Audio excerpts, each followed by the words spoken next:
10번은 우리 요약집 258페이지부터 259쪽까지 있는데요. 주택법상 주택의 전매 제한 파트가 있죠. 틀린 거. 이때 1번 보면 제한되는 전매는 크게 보면 두 가지 있어요. 내가 지금 분양권이라든가 또 분양가 상한제 정유택에 대한 소유권을 넘겨받았다 그러면 그것을 돈 주고 파는 매매, 공짜로 명의를 주는 증여, 그리고 개입하는 알선, 이 세 가지를 금하고 있는 것이 전매행위 제한입니다. 그래서 매매하고 증여는 바로 제한되는 전매에 포함되지만 상속은 허용됩니다. 그래서 1번이 틀린 거예요. 제한되는 전매는 상속도 된다 이렇게 됐는데 상속은 제대요. 무엇은 제된다고요? 상속은 제되니까 바로 허용된다는 말입니다. 제한되는 전매에 포함되지 않습니다. 그래서 답은 1번이에요. 2번도 좀 봐두실 필요가 있는데요. 2번은 우리 요약집 251페이지하고 252쪽이 있습니다만 이 투기 과열주가 지정되어 있다. 죄송합니다. 투기 과열주가 지정되면 지정된 후 그 안에서 새로운 주택에 대한 입주권을 취득했다. 분양권. 그러면 그 분양권은 사업체가 분양권을 취득한 자에게 소유권 이전득을 해주기 전까지는 분양권 매매 증여 알선을 못하도록 전매를 제한하고 있는데요. 근데 사업 주체가 사업을 진식해 가지고 바로 최초로 입주로 선정된 그 날로부터 5년이 초과할 때까지 소유권을 넘겨주지 않고 있으면 5년 지나면 전매가 풀려요. 그래서 허용됩니다. 그래서 2번 맞습니다. 투기 과열지구에서 건설 공급되는 주택의 입주로 선정지, 주택의 입주로 선정지를 약자로 분양권 그래요. 분양권. 그 분양권이라고 하는 것은 분양권은 전매 장경하는 입주와 모집을 하여서 최초로 해당 주택 입주로 선정된 날부터 해당 주택에 대한 수익권 이득을 하고 이 경우 그 기간이 5년 초과하면 전매 장경은 5년으로 끝납니다. 맞습니다. 다만 투기 과열지 안에서 분양가 상한 주택 그 주택 입주로 선정지는 별도로 전매 제한 규정을 두고 있기 때문에 그건 제하고요. 그걸 뺀 나머지 주택만 그렇습니다.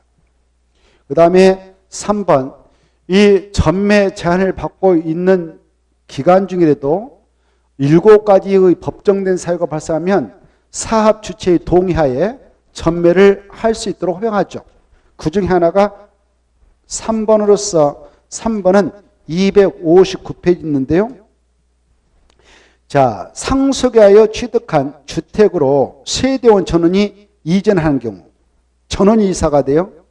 그럴 때는 전매 제한의 대상이던 주택이라도 사업주체 등을 받아서 전매가 허용되는 경우도 있다. 맞습니다.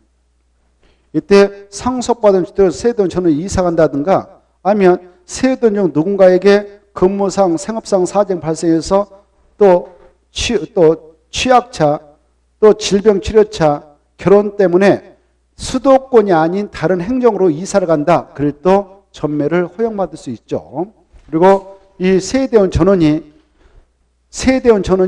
해외로 이주 간다. 세대원 전원이 해외 2년씩 처리한다. 그러면 그때도 사업주의 동의를 받아서 전매를 하고 나갈 수도 있고요. 그 다음에 이 이혼으로 인하여 배우자가 그걸 넘겨받을 때에도 바로 전매는 허용됩니다. 그리고 일부 증여를 배우자에게 할 때도 허용됩니다. 그 다음에 4번은 사업 주체가 전매 행위가 제한되는 분양가 상한제 정유택을 공급하는 경우 그 분양가 상한제 주택의 소유권을 제3자에게 이전할 수 없음을 소유권에 관한 등기 부기를 해놓도록 의무를 가하고 있습니다. 맞고요.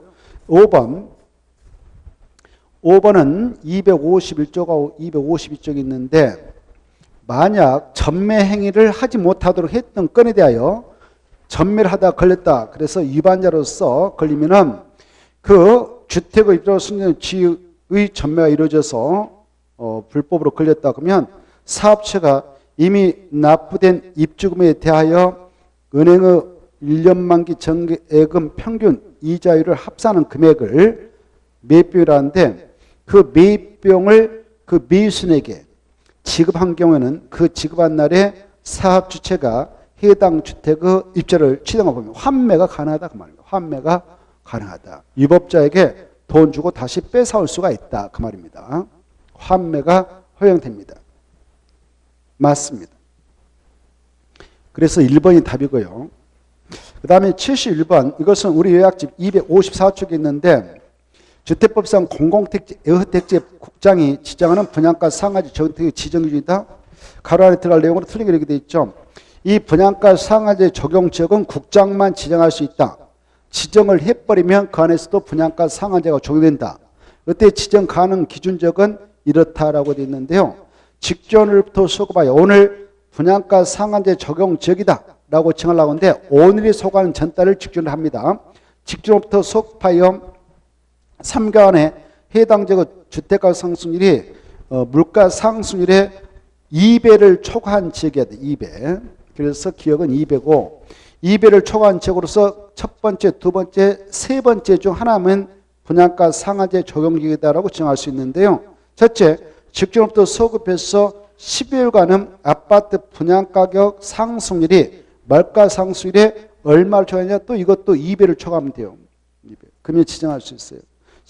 직전으로부터 소급하여 3개월간의 주택 매매 거래량이 전년 동기 대비 바로 20% 증가한 지역. 그 다음에 직전부터 소급해서 주택 공급이 있었던 2개월 동안 해당 지역에서 공급되는 주택이 나오면은 주택의 금화 동안 치고 밑에 국민주택 규모의 주택의 그때 동안 쳐. 그냥 주택의 월평균 청약률이 모두 5대를 초과했거나 또 국민주택 규모의 주택의 월평균 청약률이 이것은 국민주택 규모 주택이니까 좀 길잖아요. 기니까 10대 1. 그냥 주택 하면 5대 1 이렇게 좀 구분해 보세요. 자, 그래서 답은 5번입니다. 5대 1이 아니라 10대 1. 좀 자주 봐두시면 돼요. 그냥 편하게. 72번. 이것은 너무 쉬운 것 같아요. 182쪽부터 183쪽 있는데 건축법령상입니다. 건축법령상 단독택, 공동택 각각 4개씩 있죠. 단독택에다 줄 거 봐요. 위로 올려쳐서 4개. 그 5번에 있으니까 나눠보세요. 5번을 가서 해봅시다. 5면 건축법령상 단독택의 종류는 단독택, 다중택, 그 다음 뭘까? 다가구주택이죠. 그래서 5번 지문면 다세대가 틀렸어. 다가구택 공간이 있고 공동택 종류는 아파트, 연립택, 그 다음에 다가구 아니라 다세대, 기숙사 이렇게 바꿔쳤죠. 이걸 정확하게 짝짓게 두시고 이것은 5번 수정해가지고 공부하시되 5번 지문에서 이제 금방 그것은 건축법령상인 겁니다. 근데 주택법령상 공동택, 단독택 또 달라지죠? 건축법하고는 다릅니다. 주택법령상에는 단독택 여기 4개 있는데 4개 좀 뭐 빠져요? 공간. 그 다음에 공동택 뭐 빠져요? 기숙사. 그래. 공간하고 기숙사는 주택이 아니다. 주택법령상 주택 아니다. 꼭 생각해 두세요. 자, 그 다음에 1번 중요하죠. 아파트 그대로 그냥 외워버리면 돼요. 주택으로 쓰이는 층수입니다. 주택으로 쓰는 층수 그냥 건물 층수 5층이라고 해서 아파트가 되는 거 아니죠. 주택으로 쓰고 있는 거 세보니까 하나, 둘, 셋, 넷, 5개면 아파트입니다. 다가구택은 단독택을 찍어서 일단 주택으로 쓰는 층수 1개, 2개, 3개, 3개층 이하야 되고 그것을 바닥물 잡기는 330이 아니라 660m 이하 되고 그 다음에 세대에서 19세대 이하야 돼요. 공동 다니다 꼭 알아주시고 그 다음에 3번 다세대라고 하는 것은 주택으로 쓰는 층수는 4개층 이하이고 그것으로 쓰는 한 개동 바닥물 잡기는 660m 이하 그리고 주택으로 쓰는 층수가 4개층 이하이고 그것으로 쓰는 바닥물 잡기가 660를 초과하면 연립. 그래서 4번도 받으십시오. 그 다음에 73번 이것은 요약지 189쪽에 있는 건데 이 건축법령상 건축허와 매도 청구 다 틀린 거 1번이 틀렸습니다만은 이 건축법상 여러분이 건축물을 건축하려고 허가를 신청해서 허가받고 싶다 그러면 그 건축물을 건축할 수 있는 땅을 주면서 대지소유권을 확보해서 내야 되죠. 그런데 5가지 경우는 대지 소유권을 확보하지 않고도 건축할 수 있는 허가를 받아갈 수 있는 경우가 5개나 있습니다. 그중 하나가 그 대지 사용권은만 얻어도 돼. 사용권은만 얻으면 된다라고 돼 있죠. 그런데 말입니다. 그 사용권을 얻어와가지고는 절대 안 되는 것이죠. 분양을 목적으로 하는 공농토, 이렇게 공농토를 건축하려고 하는데 분양하려고 그래. 분양을 목적으로 공농토를 건축하려는 자는 이유 불문하고 반드시 대지 소유권을 확보해서 건축을 신청해 허가받을 수 있지, 대지 소유권을 확보하지 않고는 절대 건축을 받아갈 수가 없다. 그래서 1번이 틀렸습니다. 1번 지문이 틀린 건데요. 정리합시다. 분양을 목적으로 하는 공농토를 건축 허가를 받으려는 자는 그까지 줄 거예요. 자는 그까지 줄 것이고, 저 위로 올려쳐서 반드시 대지 소유권을 확보해야만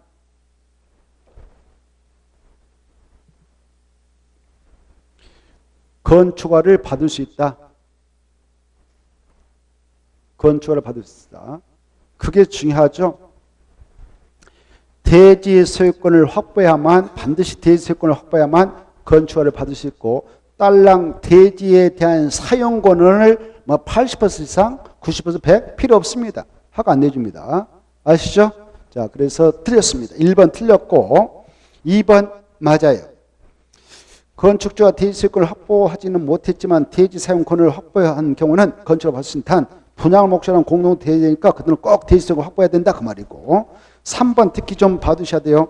건축주가 건축물 노학재 구조안전 문제 등으로 건축물의 신축, 증축, 재축, 신축, 개축, 재축, 리모델링하기 위하여 건축물 및 해당 대지 소유자, 공유자 수의 80% 이상의 동의 없고 동의한 공유자의 지분 합계가 전체 지분의 80% 이상인 경우는 대지 소유권을 확보하지 않아도 건축을 받을 수 있다. 이때 건축을 받아갔다면 그 건축주는 동의하지 아니한 자에 대하여 뭐 할 수 있어? 매도 청구할 수 있죠?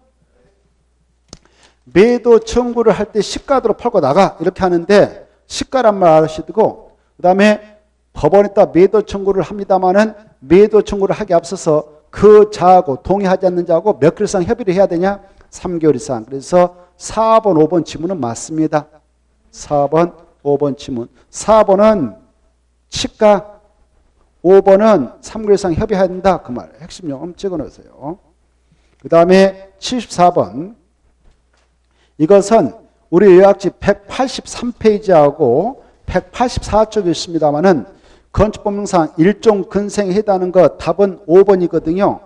특히 여러분하고 관련되는 부동산 중개사무소는 일종은 그걸로 사용되는 바다면적가 30정도 미만일 때, 그거 알았죠? 이상부터 500정도 미만이면 2종 근생이 됩니다. 그게 4번에 나오잖아요. 4번하고 5번을 꼭 구분하셔야 돼요. 1번부터 4번까지 묶어쳐버려요. 1번부터 4번까지 묶어서 제2종 근생 이렇게 써놔요. 1번부터 4번까지 묶어쳐가지고 제2종 근린생활설. 그리고 5번만 제1종 근생입니다. 이용원, 미용원, 치과원, 한의원, 안마원, 한조련 이것들은 1종입니다. 1종. 그리고 1번 지문 좀 봐두세요. 장의사, 동물병원, 동물미용실, 안마실, 수수, 노래 연습장, 일반업종 이것은 무조건 규모와 강시 2종 근생이다. 그리고 2번 보면 단란 지점으로서 같은 건축물에 해당하는 용도로 쓰는 바다면적가 150제곱미터 미만이다 하면 2종 근생이고, 이상이면 써봐. 미만했다 하면 치고 이상이면. 이상이 뭘까? 일학시설이다.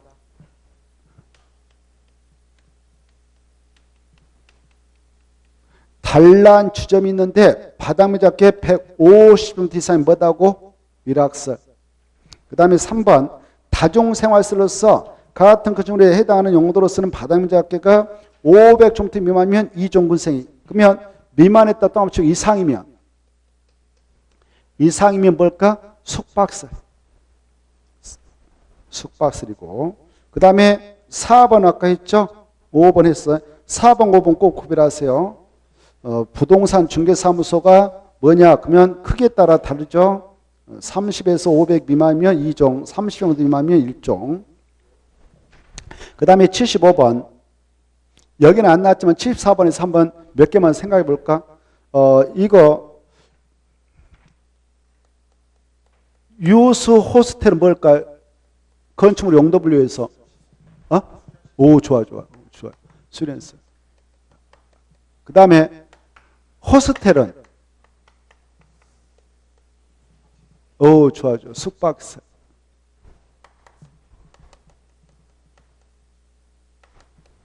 숙박시설. 그 다음에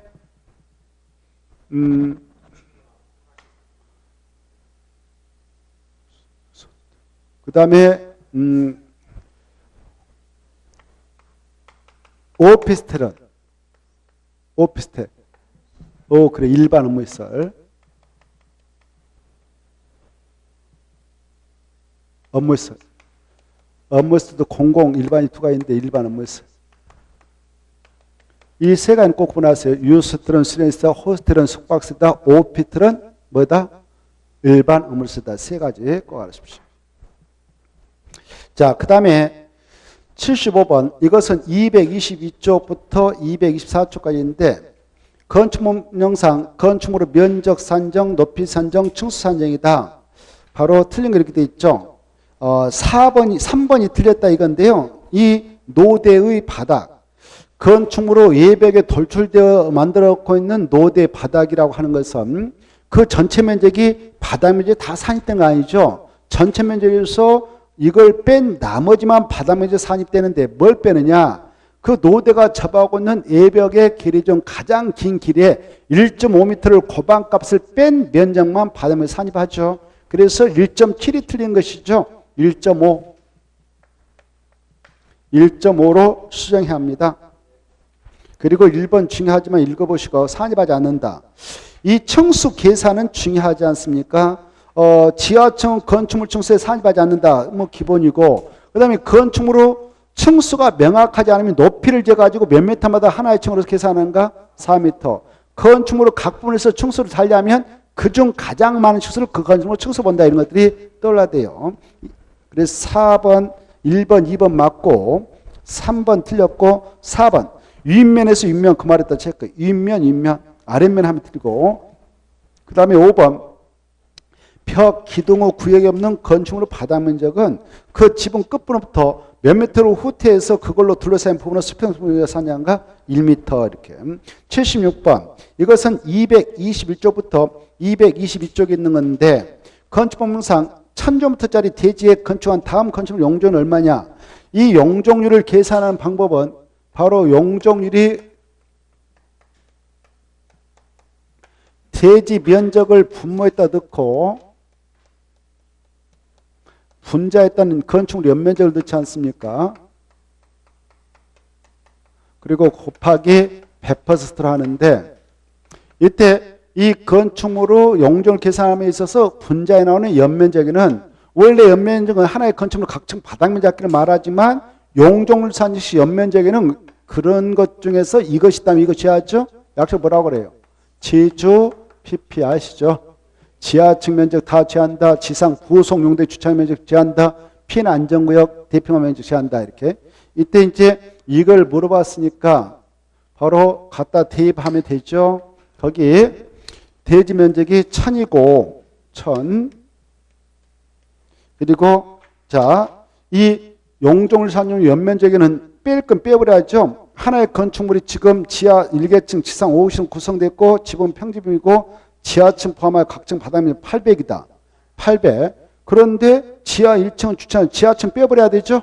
뺄 거 하나 있네, 지하층. 그리고 이제 지상 5계층은 다 주택이네. 그러면 지상에 있는 주택만 그 바닥면적 계산하면 되겠죠? 그러면 5 곱하기 800 하면 이 용적률 산용용 연면적은 얼마로 계산하냐? 5, 8은 40. 4천 이렇게. 그러면 4천을 1000을 하면 4천을 1000을 하면 4가 되죠. 4에다가 100% 곱하면 400%가 되죠. 그래서 답은 400%. 자, 77번 건축법령상 시장문수가 건축하러 하갈 때 미리 도사님한테 가서 사전 승인을 받을 게 있죠. 아닌 거 이렇게 돼 있네요. 다만 그 공장, 창고, 지방건축이나 신호거친 건축물은 제외된다. 초건축물은 설령 건축의 심의를 거친 건이라도 사전 승인 받아야 됩니다. 자, 도산태 사전 승인 받을 것은 우리 요약지에 191쪽이 있거든요. 그래서 그걸 박스 안에 있는 것을 여러분은 복사해서 머릿속에서 떠오르도록 해야 돼요. 도산태 사전 승인을 받을 대상, 도사님이 계신다. 도사는 허가권자 절대 아니다. 건축법상. 도사는 여기 도산하에 시에서 군에서 허가 신청이 들어간다. 건축허가 신청. 이때 시에서는 시장만 허가권자입니다. 군에서는 군수만 허가권자죠. 이렇게 지네들 허가를 여부를 결정해서 알려주는데, 알려주고자 할 때 도사한테 미리 승인을 받을 게 있다. 허가되죠. 그걸 사전 승인이라고 하죠.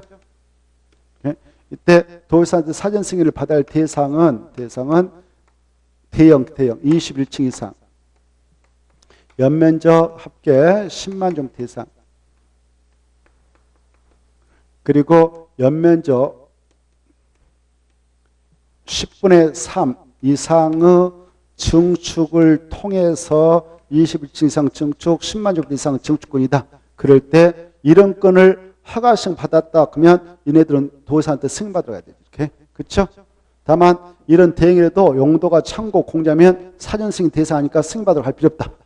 기본이고. 그다음에 이런 건은 바로 사전 승인 받으러 가는데, 이런 건이 아니라도 도사님이 여기다 딱 지정 공고했어요. 야, 나한테 너네 승인받으러 와야 된다라고 지정 공고한 장소에서, 그때 지정 공고할 때 어떤 목적 가지고 지정 공고했느냐에 따라서 사전 승인 대상이 달라지겠습니다만은, 이때 도사님이 주거 환경을 보호하겠다, 주택가 근처에 학교 근처를 교육 환경을 보호하겠다, 이런 것들 두 가지, 이 두 가지를 위하여 지정 공고한 장소가 있으면 이 환경을 위협할 수 있는 시설 두 가지 있거든. 위수기, 위락서, 숙박서, 이것만 승인받으러 가면 돼요. 근데 이 도사님이 산 좋고 물 좋은 근처에다가 자연환경을 보호하자, 수지를 보호하자, 이걸 보호하기 위해서 지정 공고했다면 이때는 바로 규모가 3층 이상이거나 또는 연면적 합계 1,000용토 이상인 거, 1,000제곱미터 이상인 거. 그러니까 여기 봐봐. 규모가 2층이고 규모가 1,000용토 미만인 것은 승인받으러 갈 필요 없어. 알겠죠? 이 둘 중 하나의 요건을 충족하면서 위수기거나 위락서, 숙박설, 그리고 뭐라고 암기하고 있는지 여러분 말해봐 이제. 그렇죠. 012. 그래, 위수기 휴대폰을 보니까 012로 시작해. 010이 아니라 012. 그래서 위수 012 이렇게 암기라고 했죠. 이걸 못 외우면 어떻게 이걸 맞히겠습니까? 맞힐 수가 없겠네, 내 생각으로. 애와야 되죠. 달달달 애우고 이해하고. 아시겠죠? 자, 그러면 이제 문제 들어가겠습니다. 1번 사전 승인 받아야 할 대상, 2번도 맞아, 4번도 맞아, 5번도 맞는데 3번만 틀렸어요. 왜냐? 자연환경이나 수지를 보호하기 위해 도시사 지정 공간구에서 건축하는 연면적합계 1,000용토 이상이나 3층 이상이 2종 근생 업무시설 틀렸죠. 제2종 근생에다 줄 것이고 밑에다 제2종 근린생활시설 중 일반 음식점만.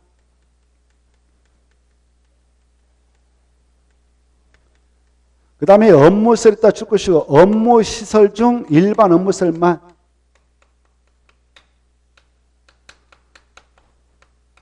업무시설 중에서도 일반 업무시설만 승인받으러 합니다. 그래서 암기할 때 011 그랬잖아요. 011. 1이 일반 음식점, 또 1은 일반 업무시설. 1이란 말 중요해요. 업무시설도 두 가지가 있거든요. 공공 업무시설하고 일반 업무시설 두 가지 있으니까 그냥 업무시설만 틀려요. 잘 봐두시고 나머지 맞습니다. 78번. 이왕이 나왔으니까 보세요. 이 시장문수가 허가를 내주기 전에 이렇게 사전승인 대상권에 허가신청이 접수돼서 이렇게 승인 신청을 하면은 승인권자의 도사는 며칠이면 승인을 결정 알려줍니까? 원칙 50일. 부대한 사실이 있으면 며칠 연장 통보됩니까? 30일. 여기까지 정리해 주시면 좋겠죠. 밑에 다 있지 않습니까? 예. 그 다음에 78번 봅니다. 78번 보면 이것은 요약집 213페이지하고 215페이지가 있는 사항인데요. 건축법령상 건축 분쟁 전문의 설명주 틀린 거 이렇게 돼 있죠.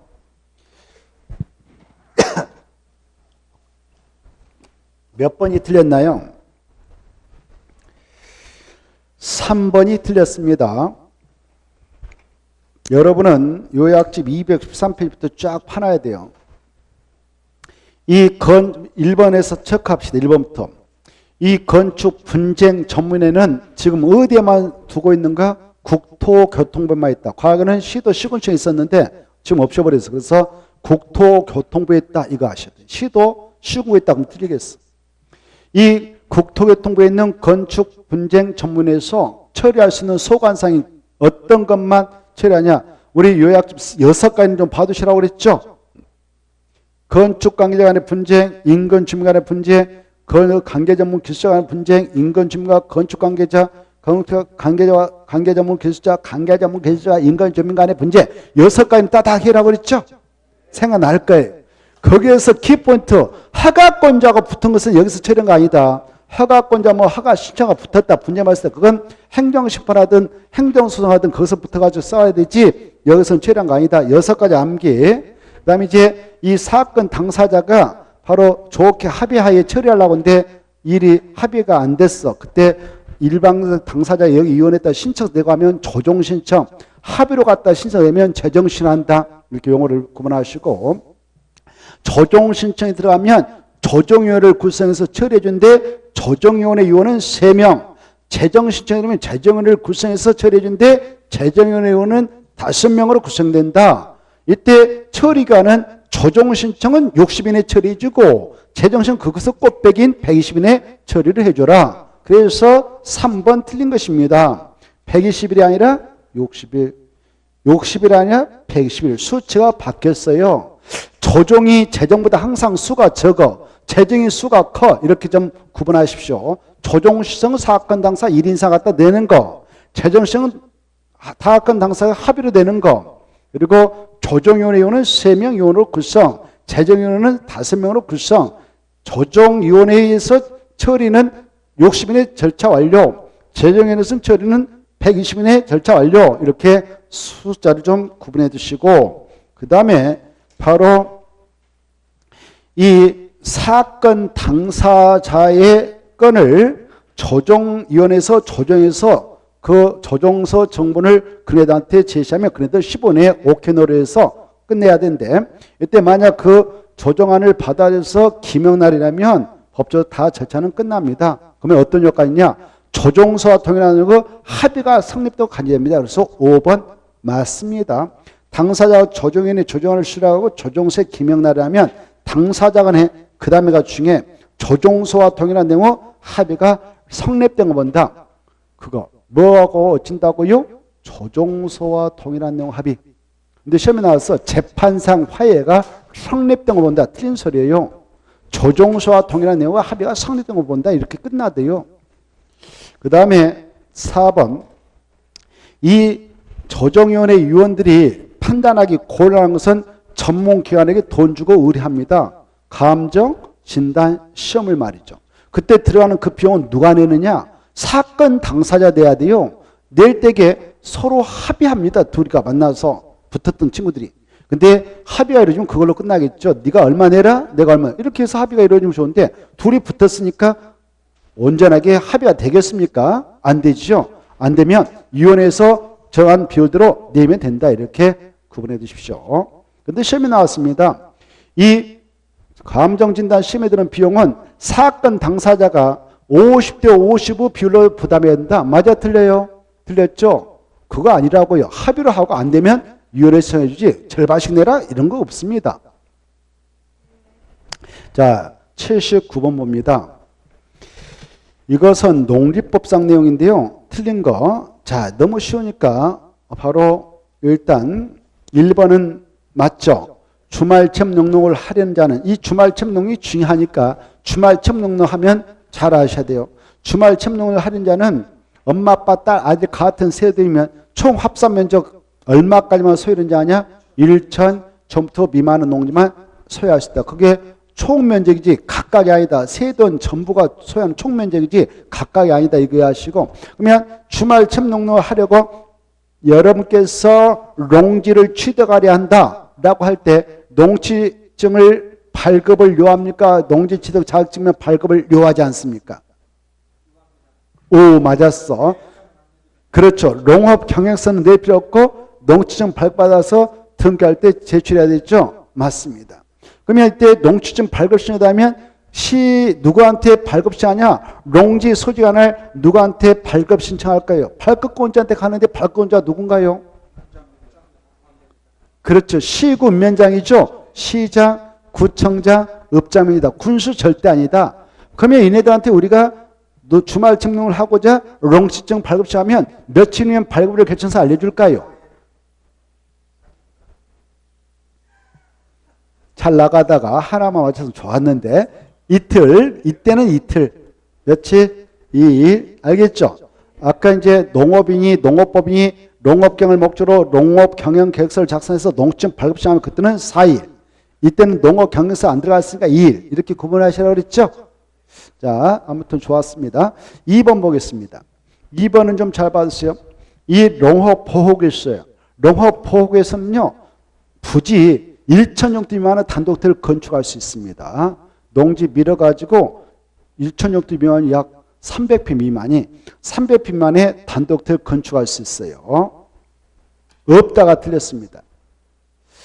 이거 하나 받으세요. 농업보호구에서는 1,000영토 미만의 단독대를 건축할 수도 있구나 이렇게.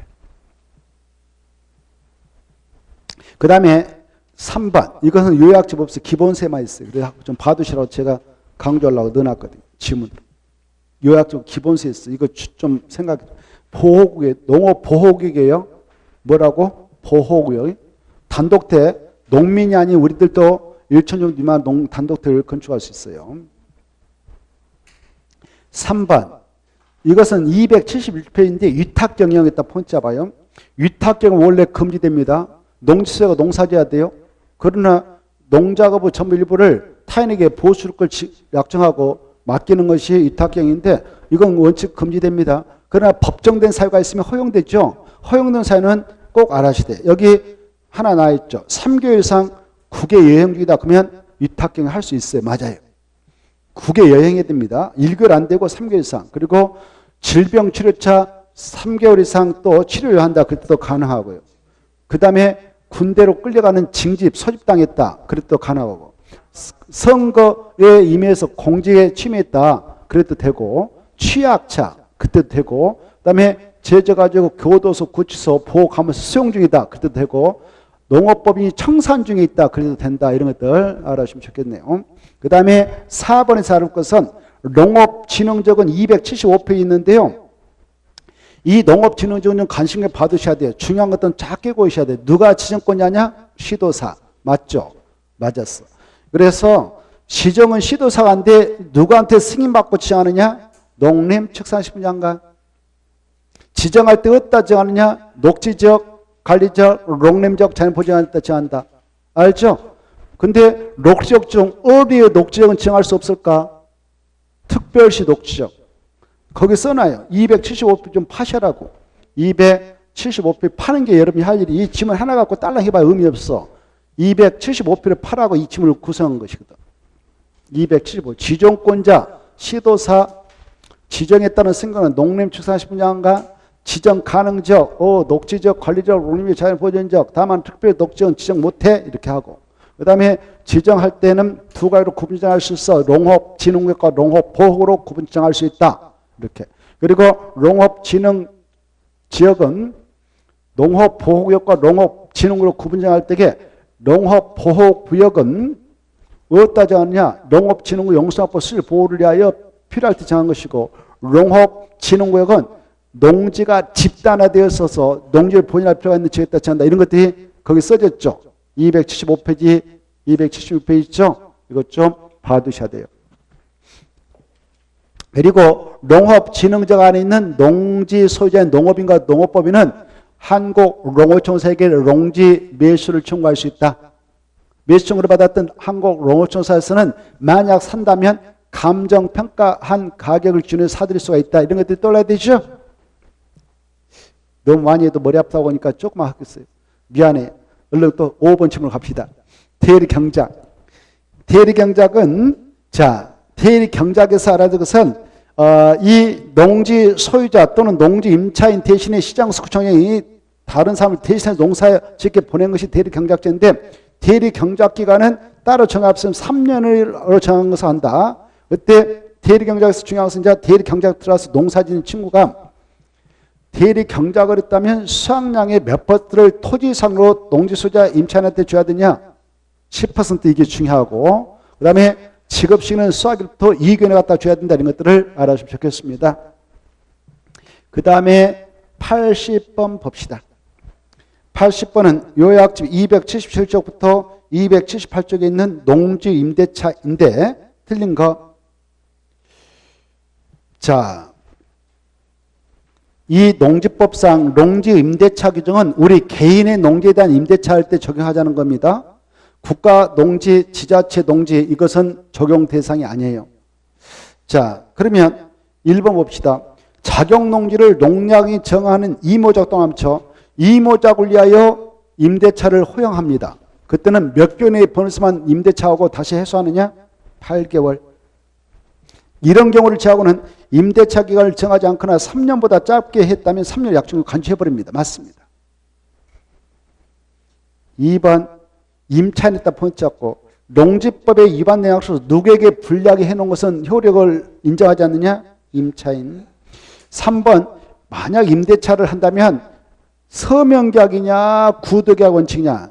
서명계약 원칙이다. 맞고. 4번 임대농지 양수는 임대인의 죄를 골순하여 승계한 걸 간주해버립니다. 맞습니다. 5번이 중요한데 임대차 계약은 그 등기가 없는 경우에도 마지막에 제3자에 대해 효력이 있다 없다? 있다. 그게 중요해.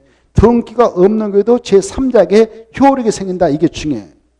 그러면 어떻게 하면 되느냐? 임차인이 농지 수령안을 시장, 구청장, 읍장면장한테 가서